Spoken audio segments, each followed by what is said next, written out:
સુરત શહેરના પાંડેસરા વિસ્તારમાં બપોરના સમયે અલથાણ બમરોલી ખાડી બ્રિજ પરથી રિક્ષામાં પસાર થઈ રહેલી એક યુવતીનો મોટરસાઇકલ પર પીછો કરી અશ્લીલ ઇશારાઓ અને શારીરિક સ્પર્શ કરી તેની લાંચ લેવાનો પ્રયાસ કરનાર 3 અસામાજિક તત્વોને પાંડેસરા પોલીસે ગણતરીના કલાકોમાં ઝડપી લીધા છે. ભોગ બનનાર મહિલાએ હિંમતપૂર્વક પોલીસ સ્ટેશન પહોંચીને આ નરાધામો વિરુદ્ધ ફરિયાદ નોંધાવતા પોલીસે ભારતીય ન્યાય સંહિતાની 2023 હેઠળ ગુનો દાખલ કરી કાયદેસરની કાર્યવાહી હાથ ધરી છે.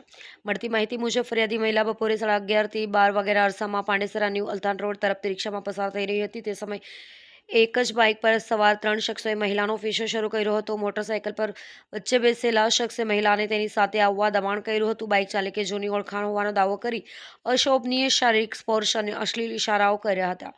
જ્યારે યુવતી એક દુકાન પાસે પહોંચી ત્યારે ત્યાં હાજર તેમના મોટા પપ્પાએ આ સામાજિક તત્વોનો વિરોધ કર્યો હતો, જેનાથી ઉશ્કેરાઈને આરોપીઓએ રસ્તા પર જ ગંદી ગાળો આપી જાનથી મારી નાખવાની ધમકી આપતા આતંક મચાવ્યો હતો.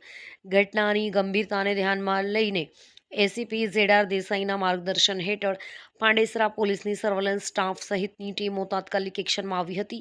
ટેકનિકલ સોર્સ અને બાતમીદારોની મદદથી પોલીસે ઘટના સ્થળે અને તેની આસપાસ તપાસ કરીને ગણતરીના કલાકોમાં ત્રણેય આરોપીઓને દબોચી લીધા હતા.